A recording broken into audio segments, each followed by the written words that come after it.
قاری محمد طیب قاسمی کے YouTube channel کو سبسکرائب کیجئے اور امن کے پیغام کو پھیلانے میں ہماری مدد کیجئے اور نیچے دیے گئے ہوئے بیل آئیکن کو کلک کریں تاکہ ہر آنے والی نئی ویڈیو آپ کو براہ راست مل سکے۔ الحمد لله نحمده ونستعينه ونستغفره ونؤمن به ونتوكل عليه ونعوذ بالله من شرور أنفسنا ومن سيئات أعمالنا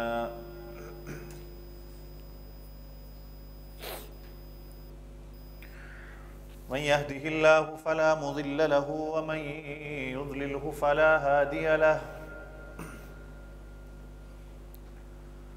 وأشهد أن لا إله إلا الله وحده لا شريك له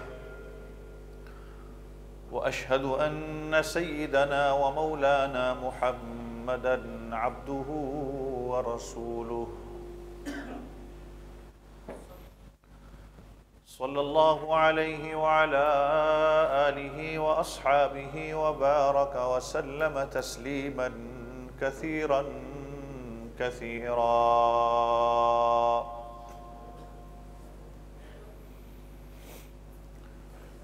أما بعد فأعوذ بالله من الشيطان الرجيم بسم الله الرحمن الرحيم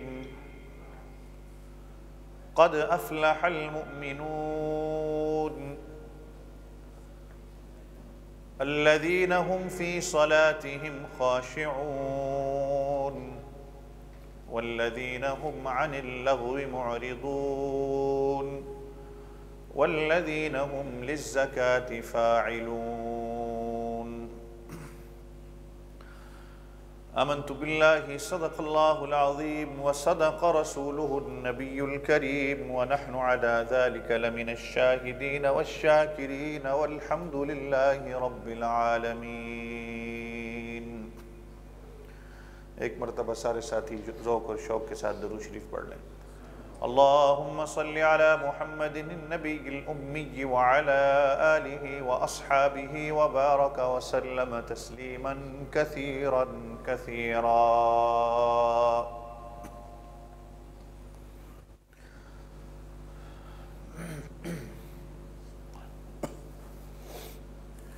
تمام تعریفیں اللہ رب العزت کے لیے جو میرا آپ سب کا کل جہاں کا پروردگار ہے. بے شمار بے حساب لا تعداد درود و سلام امام الانبیاء فخر دو عالم سید کائنات حضرت محمد الرسول اللہ صلی اللہ علیہ وسلم کی ذات اقدس پر، آپ کے گھر والوں پر، آپ کی اولادوں پر اور آپ کے تمام صحابہ پر.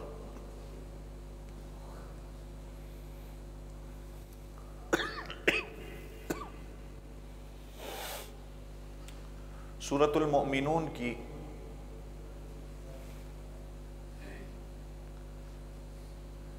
شروع کی آیتیں آپ حضرات کے سامنے کئی مہینوں سے بیان ہو رہی ہیں. گزشتہ جمعہ والذین هم للزکاة فاعلون کے حوالے سے کچھ باتیں آپ حضرات کے سامنے عرض کی تھیں، آپ حضرات کو یاد ہوگا. ویسے تو یہ بہت وسیع معنی ہیں اور اس معنی کا، اس موضوع کا حق ادا یہ 20-25 منٹوں کے اندر نہیں ہو سکتا.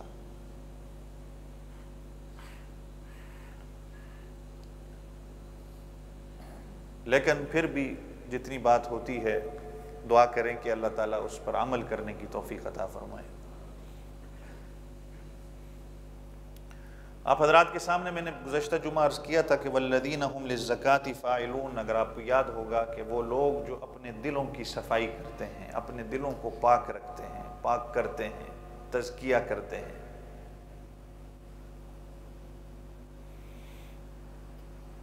بظاہراً تو دل ایک گوشت کا لوتھڑا ہے، اگر اس کو نکالا جائے تو اس کے اندر خون اور رگیں، یہی چیزیں آپ کو نظر آئیں گی۔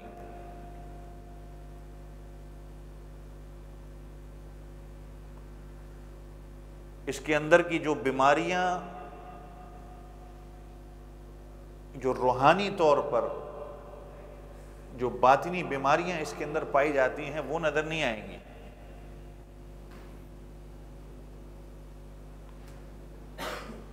اس کے لیے آپ کو کسی علاج کرنے والے کے پاس جانا پڑے گا۔ بعض اوقات بیماریاں بغیر ایکس رے کے نظر نہیں آتی۔ کچھ بیماریاں ایسی ہوتی ہیں جو آپ کو پتہ چل جاتا ہے، بخار ہے، جسم کا گرم ہونا ہے، لیکن بعض بیماریاں ایسی ہوتی ہیں جیسے آج کل کی یہ جو بیماری ہے کرونا وائرس کی، اس کا ٹیسٹ ہوتا ہے، اور دیگر بیماریاں ہیں جس کا ایکس رے کرنا پڑتا ہے، اس کے بعد ہی پتہ چلتا ہے کہ یہ بیماری آپ کو لاحق ہے۔ تو دل کی بیماریاں بھی جتنی ہیں، تکبر ہے، حسد ہے، بغض ہے، کینہ ہے، دنیا کی محبت ہے، یہ دل کے نکالنے سے پتہ نہیں چلیں گی، یا خود آپ کو کبھی پتہ نہیں چلے گا۔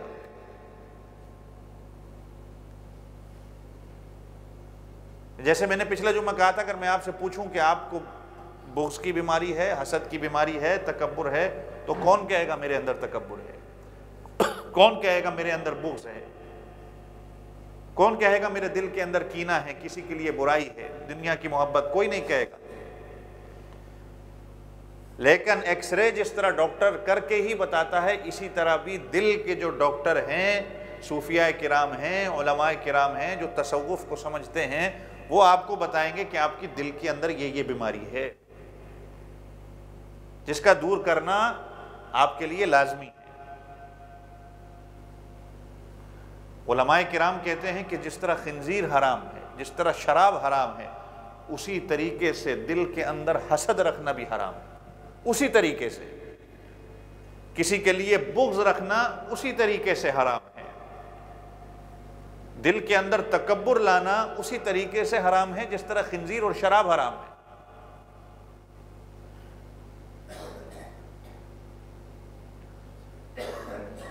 تو آج میں اور آپ، ہم اپنے ظاہری اعمال کی فکر تو کرتے ہیں، اور اچھی بات ہے، کرنی بھی چاہیے۔ اپنی نماز کی فکر ہے، اپنے روزے زکوٰۃ کی ہمیں فکر ہے، حج کی فکر ہے، جو ظاہری اعمال اللہ نے بنائے ہیں، لیکن دیکھا جاتا ہے کہ جو باطنی اعمال ہیں اس کی اتنی فکر نہیں ہوتی۔ دل کے اندر بغض بھرا ہوا ہے، کینہ بھرا ہوا ہے، تکبر بھرا ہوا ہے، اور میں اپنی نمازوں کی ہی صرف فکر کے اندر لگا ہوں، میں اپنے روزے زکوٰۃ کی فکر کے اندر لگا ہوں، لیکن اندر سے میں اپنے آپ کو پاک ہی نہ کروں، تو ان نمازوں کا کیا فائدہ؟ ان روزے زکوٰۃ کا کیا فائدہ ہوا جب میرا دل ہی پاک نہ ہو؟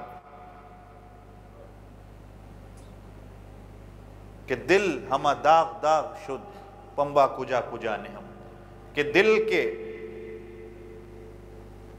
پورے دل کے اندر جب داغ دار دل ہو گیا، دل دھبے سے بھر گیا، تو پھر مرہم کہاں کہاں لگائیں گے؟ ایک جگہ سے کہیں دل زخمی ہے تو اس کو مرہم لگائی جا سکتی ہے، لیکن پورا دل ہی جب ہمارا سیاہ ہو چکا ہے تو کہاں کہاں مرہم لگے گی؟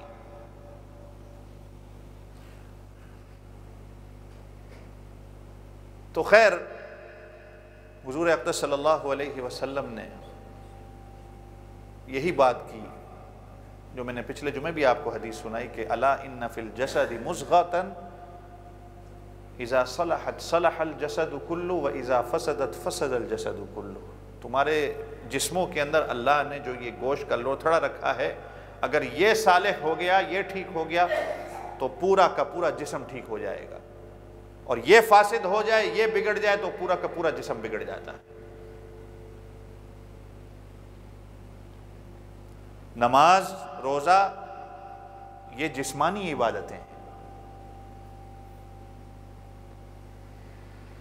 اور یہ ہماری باطنی عبادت ہے۔ اور اگر یہ پاک نہ ہو، صاف نہ ہو، تو ظاہری جتنی عبادات ہیں ان عبادات کے اندر بھی فرق آپ کو محسوس کبھی نہیں ہوگا۔ یہ بیماریاں ہیں، اور جیسے میں نے کہا کہ اس کے لیے یہ آپ کو خود نہیں پتہ چلے گا، اس کے لیے آپ کو اپنا ایکس رے کروانا پڑے گا کہ یہ میرے دل کی بیماریاں کس طرح دور ہوں گی، تب جا کے آپ والذین هم للزکاۃ فاعلون کو سمجھ سکیں گے۔ جس طرح حضور پاک صلی اللہ علیہ وسلم نے صحابہ کے دلوں کا تزکیہ کیا کہ دل کے اندر سے یہ ساری قدورتیں جب نکلیں گی تو دل پاک ہوگا۔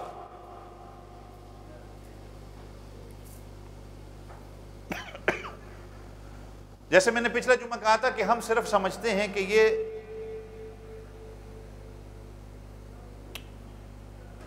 کہ اگر کسی سے خندہ پیشانی سے صرف مل لینا یہ دل کی صفائی ہے۔ اللہ کہتے ہیں، حضور صلی اللہ علیہ وسلم کہتے ہیں، من تواضع للہ رفعہ اللہ، جو اللہ کے لیے تواضع اختیار کرتا ہے اللہ اس کو بلند و بالا کرتے ہیں۔ اگر آج کسی پڑھے لکھے بندے سے پوچھا جائے، وہ کہے گا کہ تواضع یہی ہے کہ کسی کی تواضع خاطرداری کی جائے۔ وہ اردو میں کہا جاتا ہے نا، اس کی تواضع داری ہم نے کی، خاطرداری اس کی مہمان نوازی اس کی، اس کو تواضع سمجھا ہے۔ یا دل کے صاف ہونے کا یہ لوگ آج سمجھتے ہیں کہ جس کا جو جتنا بھی سر جھکا کے آواز کو دھیمی رکھ کے اور اپنے آپ کو موڑ کے جتنا آپ کو ملے گا نا، یہ آپ کہیں گے کہ یہ بڑا اخلاق والا آدمی ہے، حالانکہ اس کا دل جو ہے وہ تکبر، بغض اور کینہ سے بھرا ہوا۔ کیونکہ ہم نے دل کے صاف کو، تصوف کو اور ہم نے اخلاق کو آج یہی سمجھا ہے۔ تزکیہ جب دل کا ہوتا ہے، دل جب بندے کا صاف ہوتا ہے، بندے کے اندر تواضع آتا ہے، تواضع انکساری آتی ہے، اس کا دل صاف ہوتا ہے، اس کے اندر اخلاق پیدا ہوتا ہے، اخلاق کے ساتھ ساتھ اللہ کا قرب اس کے دل کے اندر آتا ہے۔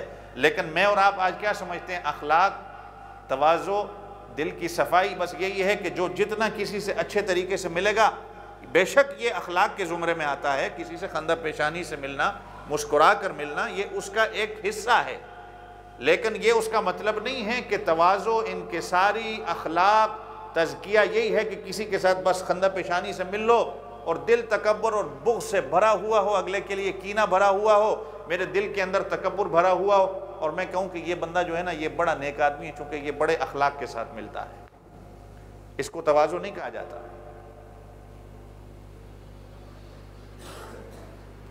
جیسے میں نے کہا یہ ظاہری اعمال ہیں، یہ جسم کی عبادتیں ہیں، نماز، روزہ، حج، زکوٰۃ، یہ اللہ نے اسی طریقے سے باطنی عبادتیں بھی رکھی ہیں، اور یہ انسان مجموعہ ہی ہے جسم اور روح کا۔ یہ تو انسان کا مجموعہ، انسان بنتا ہی جسم اور روح سے۔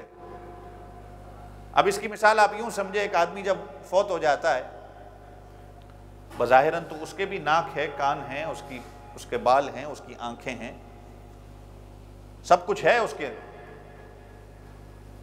لیکن اس کی روح نہیں ہے اندر۔ جسم اس کا اسی طریقے سے ہے جیسے ایک زندہ آدمی کا ہے، لیکن کہا جائے گا اس کے اندر روح نہیں ہے۔ یہ انسان کا مجموعہ ہے، انسان مجموعہ جسم اور روح کا ہے۔ جسم کھانے پینے سے بنتا ہے، نماز، روزے، عبادت سے بنتا ہے، اور روح یہ تصوف، تزکیہ اور دل کے صاف کرنے سے بنتی ہے۔ دل صاف نہیں تو میں نمازیں بھی پڑھتا رہوں، میں روزہ بھی کرتا رہوں، میں حج زکوٰۃ بھی کروں، میں خندہ پیشانی سے بھی ملوں، لیکن میرا دل اندر سے بھرا ہوا ہے بغض کے ساتھ، تو میرا نماز، روزہ اور میرا لوگوں سے ملنا جلنا کسی کھاتے کا نہیں ہے۔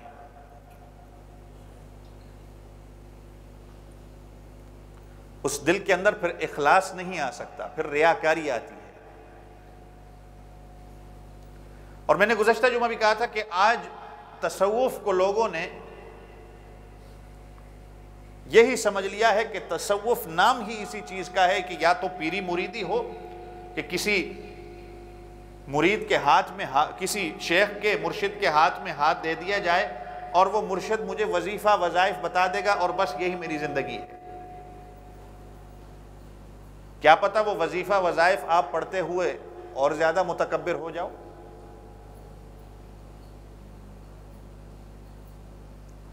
اس لیے کہ جب بندہ بیمار ہوتا ہے نا تو بعض اوقات اس کو طاقت والی مقوی چیزیں نہیں دی جاتی کھانے پینے کی، پہلے اس کی بیماری کو دور کیا جائے۔ اس کی بیماری دور ہوتی ہے، اس کے بعد آہستہ آہستہ جا کے اس کو طاقت والی چیزیں دی جاتی ہیں۔ اب ہو سکتا ہے وہ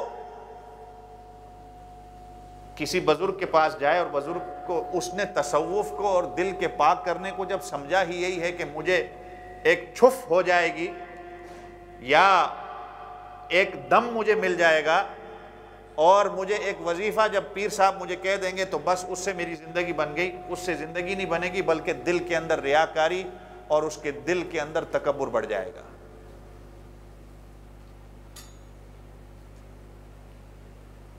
توجہ آپ میری طرف رکھیں، ساتھی آتے جاتے رہیں گے، آپ توجہ اس طرف رکھیں۔ تو وہ وظائف کو سمجھا ہے یا پھر سمجھا ہے کہ پیری مریدی اسی کا نام ہے کہ بس اس کے ہاتھ میں ہاتھ دے دیا جائے اور مرشد کی ہر بات کو مانا جائے، بس ان کے لیے جو ہے وہ جو ان کو ضرورت ہے میں ان کے اجل خلفاء میں سے بن جاؤں، میرا نام ہو جائے، ان کو تحفے تحائف دیتا رہوں اور ان کی نظر کرم مجھ پہ بس پڑتی رہے، اس کا نام تصوف نہیں ہوتا۔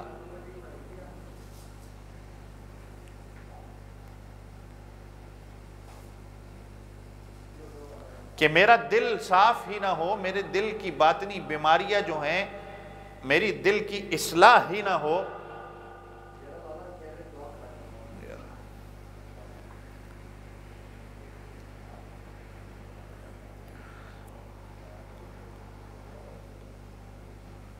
گزشتہ جمعہ بھی میں نے یہ بات کی تھی کہ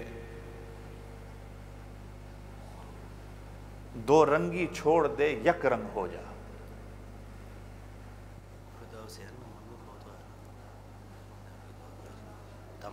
ٹھیک ہے، اللہ غریب کی رحمت فرمائے۔ دو رنگی چھوڑ دے یک رنگ ہو جا، سراسر موم یا پھر سنگ ہو جا۔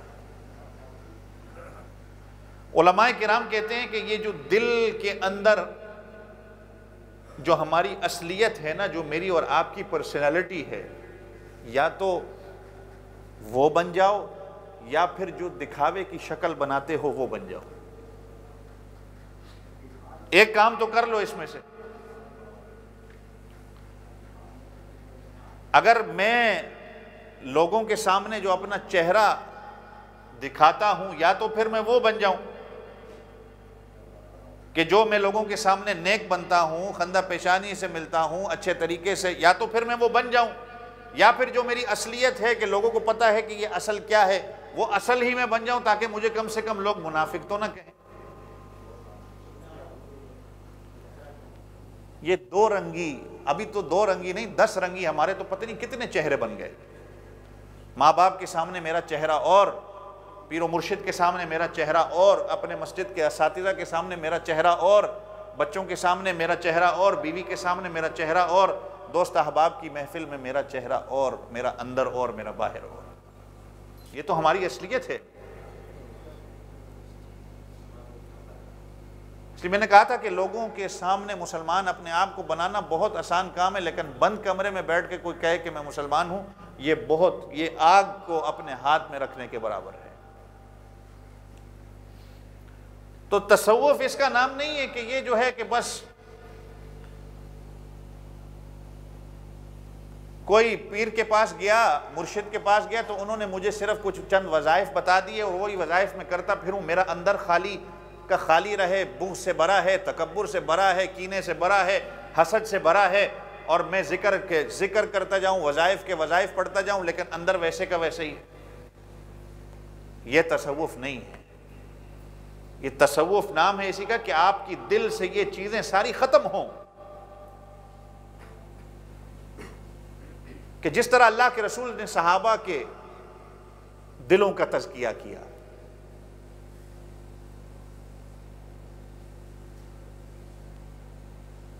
یہ علماء اور یہ تصوف کے بزرگ جو پرانے وقتوں میں ہوا کرتے تھے، یہ آج تو ویسے پیر بھی نہیں رہے، آج تو ویسے مرید بھی نہیں رہے، جو ان کا امتحان لیا کرتے تھے کہ دل کے اندر سے تکبر اور بغض اور کینہ حسد یہ دور ہوتا ہے کہ نہیں ہوتا. آج ویسے پیر بھی نہیں رہے، آج وہ مشقتیں بھی نہیں رہی، آج ویسے مرشد اور مرید بھی نہیں رہے.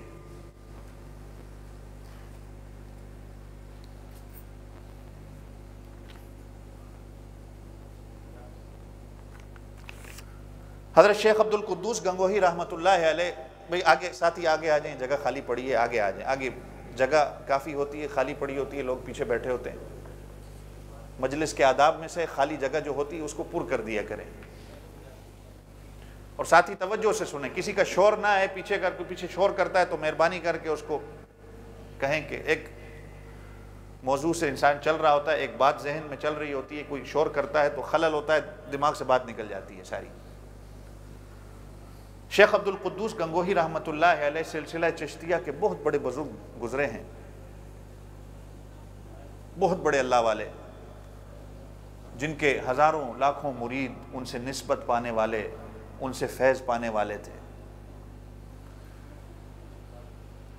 حضرت شیخ عبد القدوس گنگوہی رحمۃ اللہ علیہ کے ایک پوتے تھے جنہوں نے اپنے دادا کی زندگی میں، شیخ عبد القدوس رحمۃ اللہ علیہ کی زندگی میں کبھی فیض نہیں پایا. دادا کی وجہ سے ہر قسم کی سہولیات تھیں، لگژریز تھیں، لوگ آتے تھے، ملنے جلنے والے تھے، تو اس نسبت کی طرف کبھی جو ہے ان کا دھیان نہیں گیا. دادا کی وجہ سے کھانا پینا مل رہا تھا، سب کچھ مل رہا تھا. تو خیر کچھ عرصے کے بعد حضرت شیخ عبد القدوس گنگوہی رحمۃ اللہ علیہ کا انتقال ہو جاتا ہے. یہ توجہ سے میری بات سننا، میں آپ کو بتاؤں تصوف ہے کیا، یہ دل کا تزکیہ کس کو کہا جاتا ہے. اب جب دادا فوت ہوئے تو پوتے کو محسوس ہوا کہ واقعی میں نے اپنے دادا کی زندگی سے کچھ فیض نہیں پایا. احساس ہوا کہ اتنی دنیا میرے دادا کے پاس آنے والی، ان کے معتقدین، ان کے ساتھ نسبت، اصلاحی تعلق، دنیا بھر سے لوگ آنے والے تھے، میں نے کوئی فیض نہیں پایا ان سے. اب وہ فوت ہو گئے ہیں. اب اس کو احساس ہوا، ان کے پوتے کو، کہ اب مجھے کچھ کرنا چاہیے. اب جب نظر دوڑائی تو ان کے بڑے خلفاء میں سے، اجل خلفاء میں سے بلخ میں نظام الدین بلخی رحمۃ اللہ علیہ تھے. تو لہٰذا ان کو خط لکھا کہ میں آ رہا ہوں، اور نکل پڑے. اب یہ کس مقصد سے گئے ہیں، اور نظام الدین بلخی جو ان کے دادا کے اجل خلفاء میں سے، ان کو نہیں پتا کہ میرے مرشد کا، میرے شیخ کا پوتا کس وجہ سے آ رہا ہے. اب ان کو خط موصول ہوا تو انہوں نے اپنے سارے خلفاء کے ساتھ اور علاقے کے لوگوں کے ساتھ شہر سے باہر آ کر ان کا استقبال کیا کہ میرے شیخ کے پوتے تشریف لا رہے ہیں. اب خیر وہ آئے بلخ، ان کا استقبال ہوا، مہمان خانے میں ان کو ٹھہرایا گیا، اچھا خاطرداری ان کی گئی، کھانا پینا جس طرح بادشاہ کا مہمان ہوتا ہے، بادشاہوں کے مہمان کی طرح ان کو رکھا. جب ہفتہ 10 دن گزرے تو شیخ عبد القدوس گنگوہی رحمۃ اللہ علیہ کے پوتے نے اپنے دادا کے بڑے خلیفہ جو نظام الدین بلخی رحمۃ اللہ علیہ تھے، ان سے کہا کہ حضرت میرا آپ کے پاس آنا اس وجہ سے نہیں ہوا تھا، یہ تو ساری چیزیں وہاں پر بھی موجود تھی میرے پاس، اور دادا کی زندگی میں بھی موجود تھی، ہر قسم کی سہولیات مجھے ملتی تھی، میں اس لیے آپ کے پاس نہیں آیا تھا۔ اچھا تو آپ پھر کس وجہ سے آئے تھے؟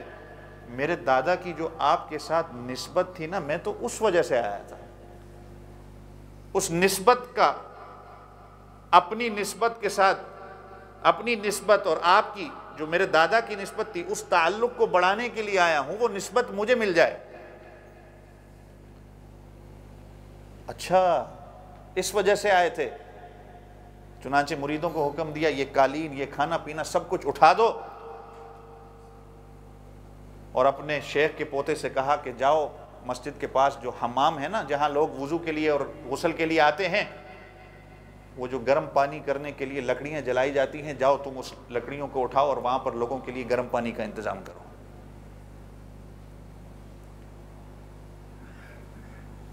اب چلے گئے،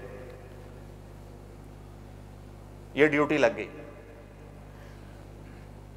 کہ آپ نے لکڑیوں کو گرم کرنا ہے، جلانا ہے اور لوگوں کے لیے گرم پانی کا انتظام کرنا ہے۔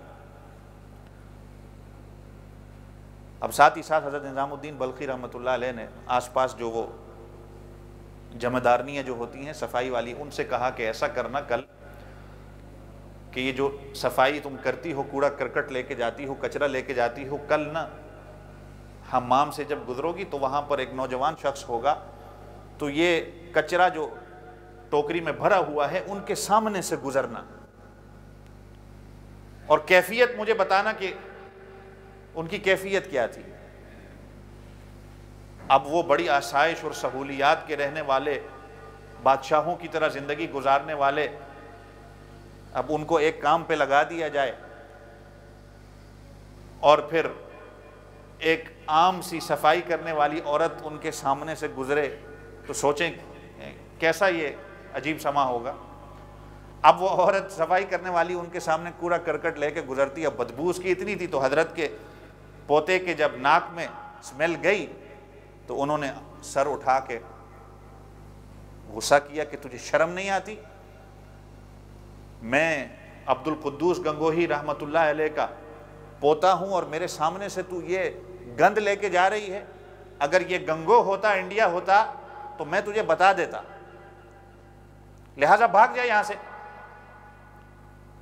اب جب وہ عورت نظام الدین بلخی رحمۃ اللہ علیہ کے پاس آئی تو حضرت نے پوچھا کہ کیا ہوا؟ کہا حضرت یہ جواب ملا، تو کہا کہ ابھی چاول گلا نہیں ہے، ابھی چاول گلا نہیں ہے، ابھی بہت کام باقی ہے۔ کچھ عرصے کے بعد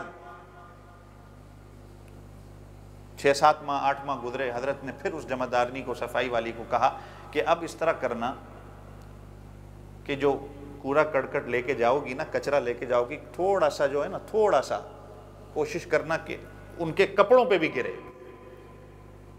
تھوڑا سا۔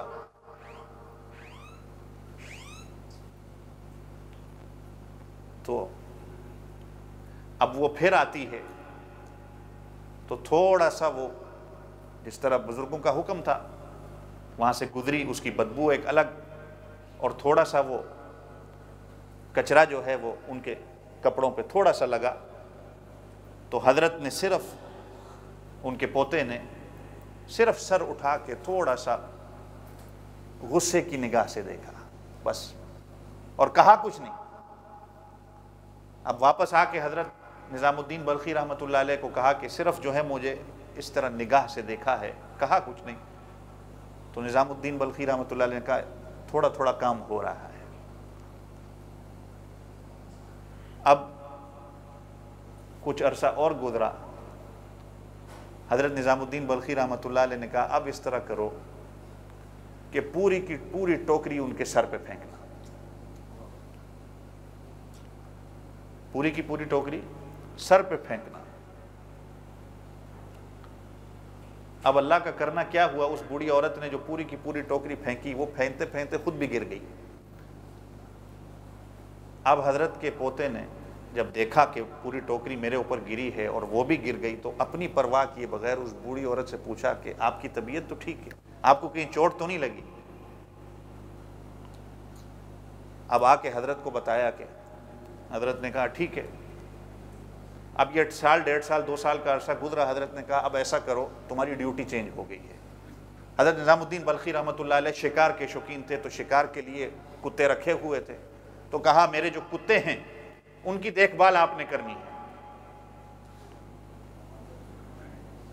اب وہ حمام میں رہنے والے اتنے عرصے سے، کھانا پینا بھی کم، روزے سے رہنے والے، کمزور سی ان کی جان ہو گئی تھی، اور شکاری کتوں کو تو آپ ماشاءاللہ سارے اٹک والے چکوال والے بیٹھے ہیں، آپ کو تو پتہ ہے ان چیزوں کا، جو کتوں کی لڑائی ہمارے علاقوں میں ہوتی ہے تو ان کو کیا کیا کھلایا جاتا ہے۔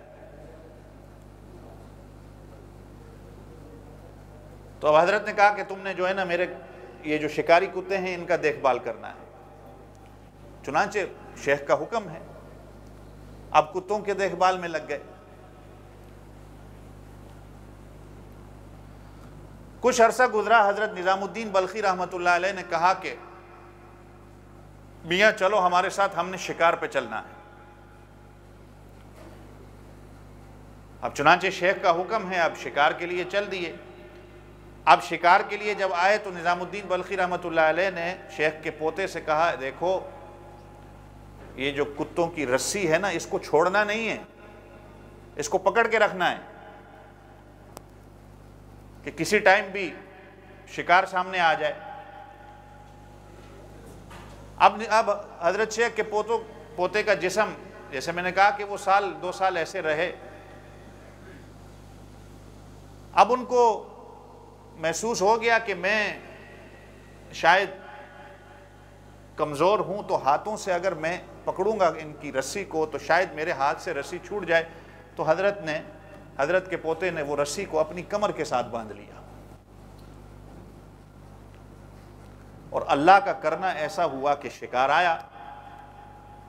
اب شکار جو آیا تو وہ حضرت تو کمزور سے تھے، ان کے پوتے، تو وہ شکاری کتے جب اس شکار کے پیچھے بھاگے تو یہ اب کمر سے رسی باندھی ہوئی ہے اور کوشش بھی کر رہے ہیں کہ ہاتھ سے پکڑیں، لیکن وہ کتے تو طاقتور تھے، وہ 3-4 کتے جو بھی تھے، جب وہ شکار کی طرف بھاگے تو حضرت بھی ان کے پیچھے ہیں۔ اب پیچھے پیچھے جیسے وہ چل رہے ہیں، اب کتے جتنے تیز ہوئے تو یہ گر پڑے، اور گرنے کے ساتھ ساتھ جب کتے آگے شکار کے لیے جا رہے ہیں تو کہیں ان کا جسم لہو لہان ہو گیا، کہیں پتھر لگ رہا ہے، کہیں زخم لگ رہے ہیں، کہیں خون آ رہا ہے، کہیں کیا ہو رہا ہے، کہیں کیا ہو رہا ہے، بالکل لہو لہان ہو گئے۔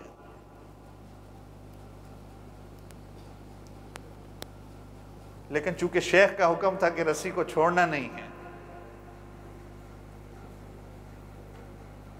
رات کو حضرت نظام الدین بلخی رحمۃ اللہ علیہ جب سوتے ہیں تو خواب میں اپنے شیخ عبد القدوس گنگوہی رحمۃ اللہ علیہ کو دیکھتے ہیں، کہتے ہیں میاں تمہاری طرف جب میں نے نسبت کی تھی تو میں نے تم سے اتنا مجاہدہ نہیں لیا تھا، میرے پوتے کے ساتھ تم نے بہت ظلم کر دیا، اتنی تکلیفوں سے تمہیں تو نہیں گزرنا پڑا تھا۔ اب چنانچہ جب ان ساری چیزوں سے فارغ ہوئے تو آ کے پھر حضرت کے پوتے سے کہا جو نسبت کے لیے تم آئے تھے جاؤ، وہ نسبت میں نے تمہیں دے دی۔ کیا کوئی وظیفہ بتایا؟ کیا کوئی ذکر کرنا بتایا؟ کیا کوئی چلہ سکھایا کہ اتنی دفعہ یہ وظائف کر لو، یہ کر لو، فلاں کر لو؟ دل سے بغض اور حسد اور کینہ نکالا، تکبر نکالا۔ یہ معنی ہے والذین ہم للزکاۃ فاعلون کا، یہ معنی ہے دل کی صفائی، تصوف۔ ہم نے تصوف کو، دل کے صفائی کو کچھ اور سمجھا ہوا ہے، جو جتنا زیادہ میلا کچیلا ہے ہم نے سمجھا ہے یہ اتنا ہی اللہ کے قریب ہے۔ جس نے ہاتھوں میں چمٹے پکڑ لیے اور ساری زندگی اللہ اور اس کے رسول کی نافرمانی میں گزار دی، ہم نے کہا یہ اصلاحی تعلق ہے، یہ اللہ کے ساتھ تعلق ہمارا ہوگا۔ لیکن جس کو اصل تصوف کہا جاتا ہے، دل کے تزکیے جو کہا جاتا ہے، دل کی صفائی کو میں اور آپ آج تک وہ سمجھے ہی نہیں کیا ہے۔ ہم نے یہی بس کہہ دیا کہ دل کا پاک کرنا ہے کہ بس کسی کے ساتھ اچھے طریقے سے مل لو۔ اخلاق اسی کو کہا جاتا ہے، تواضع یہی ہے کہ جتنا جو گردن جھکائے گا اپنی اور جتنا جو دھیمی آواز سے بات کرے گا، میں کہوں گا اس کے اندر اتنا زیادہ اخلاق ہے، لیکن اس کا دل تکبر اور بغض سے بھرا ہوا ہے۔ صحابہ ایسے نہیں تھے۔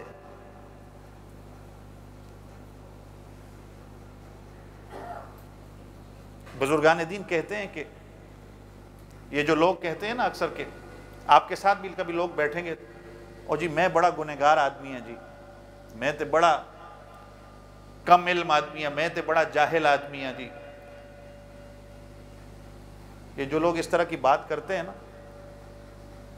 علماء کہتے ہیں یہ بھی تکبر ہے۔ اس کے اندر دو اس کے دل کے اندر تکبر بڑھ گئے ہیں۔ ایک تو وہ لوگوں کو دکھا رہا ہے، دکھاوا کر رہا ہے، ریاکاری کر رہا ہے، اور دوسرا اس کے دل کے اندر تکبر ہے کہ لوگ یہ سمجھیں گے کہ اس بندے کے اندر بڑا تواضع ہے، انکساری ہے اس کے اندر، حالانکہ وہ تکبر ہے۔ تو اس کا علاج حضرت تھانوی رحمۃ اللہ علیہ نے لکھا ہے کہ جو بندہ یہ کہے نا آپ کے سامنے، کبھی آپ بھی محفلوں میں بیٹھتے ہیں، مجلسوں میں بیٹھتے ہیں، تو آپ کے سامنے کبھی کوئی کہتا ہے نا جی میں تے بڑا گنہگار آدمی ہوں، میں تے بڑا جی کم علم جاہل آدمی ہوں، تو حضرت تھانوی رحمۃ اللہ علیہ نے لکھا ہے جو بندہ اس طرح کہے نا، اس کو کہ واقعی تو جاہل آدمی ہے، تو واقعی کم علم آدمی، تو واقعی جاہل ہے، تو واقعی گنہگار ہے۔ اگر اس کی عزت نفس کو چوٹ پہنچے گی نا تو سمجھ جاؤ یہ دکھاوا کر رہا ہے، یہ جھوٹ بول رہا ہے۔ اور اگر کوئی بندہ کہے کہ واقعی ہاں جی آپ نے صحیح کہا ہے کہ میں ایسے ہی ہوں، تو پھر سمجھ جاؤ کہ یہ واقعی تواضع اور انکساری اختیار کر رہا ہے۔ مفتی شفیع صاحب رحمۃ اللہ علیہ کہتے ہیں کہ ایک بندہ ہماری مجلس میں اکثر آتا تو وہ باہر کھڑا ہو کے نا پہلے بیان سننے کے پہلے سب لوگوں کے جوتے سیدھے کرتا۔ تو مفتی شفیع صاحب نے پوچھ لیا کہ بھائی یہ کیا کرتے ہو؟ تو کہا کہ میرے دل کے اندر بس ایک تکبر سا بن گیا ہے کوئی کسی بات کی وجہ سے، تو اس کا علاج میں نے یہی سمجھا ہے کہ میں لوگوں کی جوتیاں ٹھیک کر لوں۔ تو حضرت نے یہی بات کی کہ یہ تکبر اس طرح نہیں جائے گا، یہ بلکہ تکبر اور تمہارا بڑھے گا۔ جس طرح میں نے کہا نا طاقتور دوائی مقوی غذا، طاقت والی غذا بیمار آدمی کو نہیں دی جاتی، پہلے اس کی بیماری کو دور کیا جاتا ہے، پھر اس کے بعد اس کو جو ہے دوائی کے بعد اس کو طاقت والی غذا دی جاتی ہے۔ ہو سکتا ہے اس کو وہ طاقت والی غذا دی جائے، اس کی بیماری اور بڑھ جائے۔ تو حضرت نے کہا کہ یہ جو تم جوتیاں سیدھی کر رہے ہو نا، اس سے تمہارا تکبر ختم نہیں ہوگا، تمہارا تکبر بڑھے گا۔ تم یہ دل میں تواضع جو لا رہے ہو نا، تم کہو کہ دیکھو لوگ دیکھ رہے ہیں کہ یار یہ کتنا تواضع والا آدمی ہے، کتنا اس کے اندر جو ہے وہ تواضع اور انکساری ہے، لوگوں کی جوتیاں ٹھیک کر رہے ہیں، تو اسی طریقے سے تمہارا تکبر اور بڑھ جائے گا۔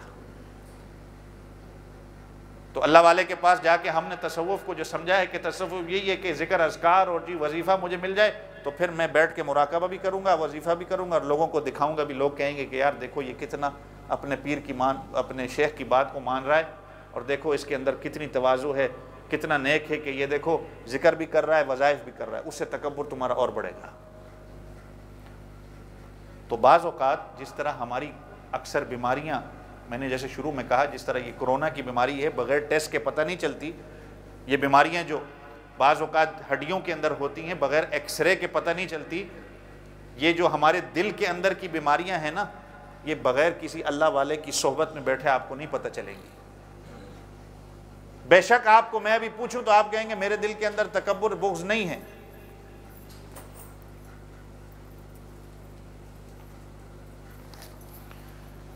بے شک آپ کہیں گے میرے دل کے اندر بغض نہیں ہے۔ آپ سے پوچھوں آپ کہیں گے میرے دل کے اندر کہاں تکبر ہے، بغض کینہ کسی کے لیے نہیں ہے۔ اور میں نے کہا یہ بیماریاں ایسی ہیں کہ جس طرح خنزیر حرام ہے، شراب حرام ہے، اسی طرح حسد، بغض، یہ بیماریاں اسی طریقے سے حرام ہیں، شراب اور خنزیر کی طرح، اس لیے کہ یہ دل سے جنم لیتی ہیں۔ بظاہراً دل تو گوشت کا لوتھڑا ہے، لیکن بیماری یہیں سے شروع ہوتی ہے۔ دل میں جب بغض پیدا ہوگا، تکبر پیدا ہوگا، کسی کے لیے حسد پیدا ہوگا، اس لیے تو اللہ کے رسول صلی اللہ علیہ وسلم نے فرمایا کہ ان الحسد یأکل الحسنات کما تأکل النار الحطب، کہ حسد تمہاری نیکیوں کو اس طرح کھاتا ہے کہ جس طرح آگ سوکھی لکڑی کو کھا جاتی ہے۔ یہ تمہاری نیکیوں کو حسد ختم کر دیتا ہے، یہ بغض ختم کر دیتا ہے تمہاری نیکیوں کو۔ اس لیے کہ بندہ کہتا ہے دل سے تو وہ یہ سوچتا ہے کہ یہ بندہ اس نعمت کا حقدار نہیں تھا جو اللہ نے اس کو نعمت دی ہے، وہ نعمت اس کے پاس کیوں ہے، وہ نعمت مجھے مل جانی چاہیے۔ تو یہ دل سے ہی سب کچھ شروع ہوتا ہے، دل سے ہی غصہ نکلتا ہے۔ غصہ جب چلتے چلتے انسان کے جسم پہ آتا ہے، اس کی رگیں پھولنے لگتی ہیں، منہ سے اول فول بکتا ہے، منہ سے پھر طلاق کے الفاظ نکالتا ہے، منہ سے کسی کو گالی گلوچ دیتا ہے، پھر اس سے جو ہے معاملہ اور زیادہ بگڑتا ہے، کسی کی توہین کرتا ہے، کسی کی غیبت کرتا ہے اور کسی پر بہتان باندھتا ہے۔ یہ شروع دل سے ہی ہوتی ہے۔ میں نے جیسے شروع میں کہا نا کہ انسان مجموعہ ہے روح اور جسم کا۔ روح اور جسم، یہ نماز، یہ روزہ، یہ آپ کے جسم کو بناتی ہے، یہ آپ کی روح کی بیماریاں ہیں، ان کا ختم کرنا بعض علماء تو کہتے ہیں یہ اللہ کے حقوق سے بھی زیادہ ضروری ہے، کیونکہ انسان جب مر جائے تو اس کا جسم تو ویسے کا ویسے ہی پڑا ہوگا، اس کے بھی کان ہیں، اس کی بھی ناک ہے، اس کی بھی آنکھیں، زندہ اور مردہ کے جسم میں کوئی فرق تو نہیں ہوگا۔ لیکن جب وہ مر جاتا ہے، اب سب کو فکر پڑ جاتی ہے کہ اس کو کسی جلدی سے جلدی دفنایا جائے، جلدی سے جلدی دفنایا جائے۔ اگر اتنی اس کے محبت ہوتی تو اس کو چھوڑ دیتے، لیکن اس سے پتہ چلتا ہے نا جسم اور روح کا الگ الگ ہے، پھر اس کی روح کی اس کا احصال ثواب کے لیے فکر کی جاتی ہے کہ کہیں اس کی روح کو اللہ جو ہے وہ جنت الفردوس میں جگہ دے، ورنہ تو لوگ اس کو دفنانا چھوڑ دیتے۔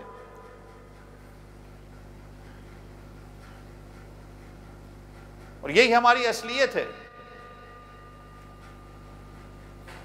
کسی شاعر نے کہا نا کہ مٹھی بھر خاک لے آئے وقت مر،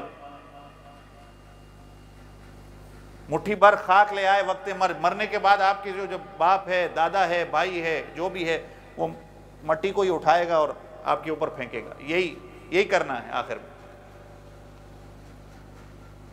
کہ مٹھی بھر خاک لے آئے وقت مر، تمام عمر کی وفا کا یہی صلہ دیا۔ بھائی ہے، والد ہے، دوست ہے، آپ کی محبت کا صلہ جو ہے اس نے یہی دینا ہے کہ آخر میں اس نے آپ کے اوپر مٹی پھینکنی ہے۔ یہی اصلیت ہے۔ یہ میں نے جیسے شروع میں کہا، یہ معنی بڑا وسیع ہے اس کا، والذین ھم للزکاۃ فاعلون۔ ان 20-25 منٹوں میں اس کا خلاصہ نہیں بیان کر سکتا، اس کے لیے تو زندگیاں چاہیے۔ دل بن گیا تو سب کچھ بن گیا، دل بن گیا تو زندگی بن گئی۔ وہ کسی اللہ والے سے پوچھا نا کسی نے کہ آپ کی عمر کتنی ہے، تو کہا 15 سال۔ تو کہا یار بڑا تم جوان بنے پھرتے ہو، جوانی کا بڑا شوق ہے۔ اس نے کہا نہیں، 15 سال ہوئے میں نے توبہ کی ہے، اس سے پہلے کی زندگی نہیں، شرمندگی تھی، اس سے پہلے شرمندگی سے گزاری ہے، شرمندگی میں گزاری ہے، ابھی توبہ کے بعد یہ اصل زندگی ہے کہ اللہ نے جو مجھے یہ زندگی دی ہے، یہی توبہ کے بعد، ورنہ اس سے پہلے شرمندگی تھی۔ تو اس کا خلاصہ نہیں بیان کیا جا سکتا، یہ تو پوری زندگی کا ساتھ ہے کہ میں نے جیسے پچھلے جو میں بھی کہا تھا، انسان پیدا ہوتا ہے اس کے مرنے تک یہ دل کا کام ہے دھڑکنا۔ جسم کی اور عبادتیں ہیں، یہ عبادت اللہ نے جو رکھی، دل پاک ہو گیا تو سب کچھ ہو جائے گا۔ لیکن دل اگر نہیں بنا تو زندگی نہیں بنے گی۔ دل بن گیا تو سب کچھ بن جائے گا، دل نہیں بنا تو زندگی نہیں بنے گی۔ صحابہ کے دلوں پہ آپ صلی اللہ علیہ وسلم نے محنت کی۔ یتلو علیہم آیاتک، پہلے قرآن پڑھایا، وَيُعَلِّمُهُمُ الْكِتَابِ، پھر قرآن کا معنی ان کو سمجھایا، والحکمہ، اس کی حکمت سمجھائی، وَيُزَكِّيهِمْ، پھر ان کا دل پاک کیا۔ قد افلح من تزکا، ایک اور جگہ اللہ میں قرآن میں کہتے ہیں بلا تحقیق وہ کامیاب ہو گئے جس نے اپنا تزکیہ کر لیا۔ قد افلح من زکاہا ومن تزکا فانما یتزکا لنفسہ۔ اچھا، کچھ آپ کہیں گے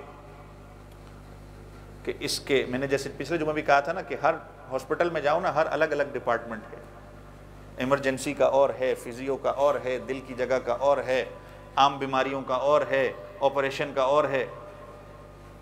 نماز اپنی ٹھیک کرنی ہے، یہ اور ڈپارٹمنٹ ہے، فقہا کے پاس آنا پڑے گا۔ زکوٰۃ کے مسائل سیکھنے ہیں، فقہا کے پاس آنا پڑے گا، امام کے پاس جانا پڑے گا، اپنے دل کی صفائی کرنی ہے، پھر وہاں فقہا اور امام نہیں، وہاں پھر کسی اللہ والے کی صحبت میں بیٹھنا پڑے گا کہ جہاں آپ کو پتہ چلے گا کہ میرے دل کے اندر یہ بیماری ہے، میرے دل سے یہ بیماریاں دور ہو رہی ہیں۔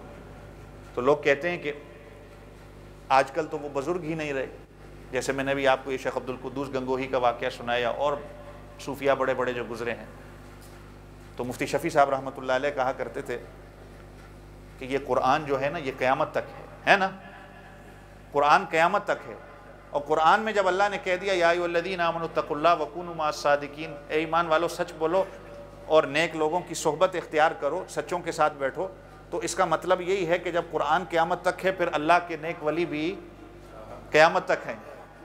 اور ساتھ ساتھ مفتی شفیع صاحب رحمۃ اللہ علیہ کہا کرتے تھے کہ یار دیکھو آج اس دور کے اندر میں اور آپ جہاں ہر چیز 2 نمبر ملتی ہے، ہر چیز میں ملاوٹ ہے، آپ کہیں گے کہ بھئی گھی لینا ہے اس میں ملاوٹ ہے، صابن لینا ہے اس میں ملاوٹ ہے، ٹوتھ پیسٹ لینی ہے اس میں ملاوٹ ہے۔ آج کل تو پاکستان کے جو ٹی وی چینلز پہ دیکھو تو اس میں یہی چیزیں دکھائی جاتی ہیں، کہیں کیا استعمال کیا جا رہا ہے، کہیں کیا استعمال کیا جا رہا ہے۔ اس کے باوجود اس دور کے 2 نمبری دور میں رہنے کے باوجود ہر بندہ کوشش کرتا ہے میں اصل چیز استعمال کروں۔ آپ خالص سے خالص چیز ڈھونڈنے کا کی محنت کرتے ہیں کہ نہیں کرتے؟ آپ نزاکت بھائی کی دکان پہ جاتے ہیں، آپ ان سے پوچھیں گے کہ یہ چیز صحیح ہے، یہ چیز صحیح نہیں ہے، یہ خالص ہے کہ یہ خالص نہیں ہے، اس میں ملاوٹ ہے۔ جب آپ اس 2 نمبر دور کے اندر بھی کھانے پینے کی چیزوں کو اتنی چھان بین کرتے ہیں، اس کو پرکھتے ہیں، تو کیا پھر آپ اسی چھان بین کر کے اللہ والوں تک نہیں پہنچ سکتے؟ جب کھانے پینے کی اتنی فکر کی جا سکتی ہے، اپنے جسم کی اتنی فکر کی جا سکتی ہے، تو اپنے اندر کو پاک کرنے کے لیے کسی اللہ والے کو نہیں ڈھونڈا جا سکتا؟ ضرور ڈھونڈا جا سکتا ہے۔ خیر 2-3 باتیں اور تھیں لیکن وقت پورا ہو گیا ہے کہ 1-2 صحابہ کے واقعات آپ حضرات کے سامنے بیان کرنے تھے، زندگی رہی تو پھر یہی اصل چیز ہے۔ والذین ھم للزکاۃ فاعلون، اس کو سمجھ لیں، دل بن گیا زندگی بن گئی۔ چھوڑ دیں سارے جھگڑوں کو، لڑائی جھگڑے۔ کبھی حضور پاک صلی اللہ علیہ وسلم کا فرمان آپ کو سناتا چلوں۔ آپ صلی اللہ علیہ وسلم نے فرمایا انا زعیم ببیت فی وسط الجنہ لمن ترک الوراء وهو محق۔ اللہ کے رسول صلی اللہ علیہ وسلم جب کسی چیز کی گارنٹی لے لیں تو پھر اس میں کوئی شک رہ جاتا ہے؟ آج وقت کا وزیر اعظم یا وقت کا صدر آپ کو کہے کہ آپ کے اوپر ایسے ہاتھ رکھ دے کہ میں تیرے ساتھ ہوں، تیرا کام کروں گا، آپ کو کیا پریشانی ہوگی؟ اللہ کے رسول صلی اللہ علیہ وسلم کہہ رہے ہیں میں گارنٹی دیتا ہوں انا زعیم ببیت فی وسط الجنہ، اس بندے کو جنت کے سینٹر میں اللہ سے گھر دینے کی سفارش کرتا ہوں جو حق کے باوجود ہونے کے لڑائی جھگڑے کو چھوڑ دے۔ یہ زبان سے، دل سے شروع ہوتا ہے، دل سے چلتے چلتے یہ 2 چیزیں ہیں نا، دل اور زبان۔ اگر یہ شروع سے ہی اس کو پاک کرنے کا طریقہ اختیار کر لیا جائے تو یہ زبان تک آپ کو نہیں آنے دے گا۔ اگر آپ نے اس کے اندر اعتدال نہیں کیا، غصہ، میں نے جیسے پچھلے جو میں کہا تھا یہ فطری چیز ہے، ہر انسان کو اللہ نے غصہ دیا، انبیاء کو بھی اللہ نے غصہ دیا، حضور پاک صلی اللہ علیہ وسلم کا بھی غصہ حدیثوں میں ملتا ہے، لیکن وہ اعتدال کے ساتھ۔ صحابہ کا غصہ اعتدال کے ساتھ، ایک جگہ پہ غصہ جہاں بنتا ہے وہاں کیا، لیکن وہ طریقے کے ساتھ۔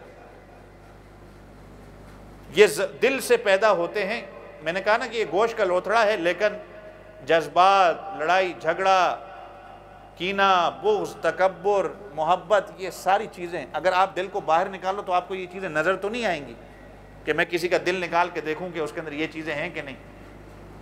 لیکن اللہ نے یہ جو ہمارے جسم کے اندر یہ بنایا ہے ظاہراً گوشت کا لوتھڑا ہے، لیکن اسی کے اندر سارا انسان کی دنیا بند ہے۔ یہ یہاں سے شروع ہوگا، زبان پہ آئے گا، زبان سے پھر انسان سارے کام کرے گا، غصے میں طلاق بھی دے گا، گالی بھی دے گا، مارے گا بھی کسی کو، اور مسائل پیدا کرے گا اپنے لیے۔ تو آپ صلی اللہ علیہ وسلم نے اس کا سد باب کر کے ہی بتا دیا کہ انا زعیم فی ببیت فی وسط الجنہ لمن ترک الوراء وهو محق۔ حضرت مفتی شفیع صاحب رحمۃ اللہ علیہ کہتے ہیں کہ کتنی دفعہ بعض اوقات میں حق پہ باوجود دنیا کے ایسے کئی مسائل آپ حضرات میرے سامنے، آپ کے سامنے، ہر بندے کے ساتھ دنیا میں کئی مسائل پیش آتے ہیں اور کئی دفعہ ہم حق پر ہوتے ہیں۔ مفتی شفیع صاحب رحمۃ اللہ علیہ کہتے ہیں کہ میں نے اپنی زندگی میں بہرحال آزمایا ہے کہ میں حق پہ ہونے کے باوجود کتنی دفعہ میں نے جھگڑا چھوڑ دیا، اس کی وجہ سے اللہ نے دنیا کو میرے قدموں میں رکھا ہے کہ میں حق پہ ہونے کے باوجود میں کہتا ہوں ٹھیک ہے جھگڑا بڑھا ہی نہ، بس ٹھیک ہے بات ختم کر دی جائے۔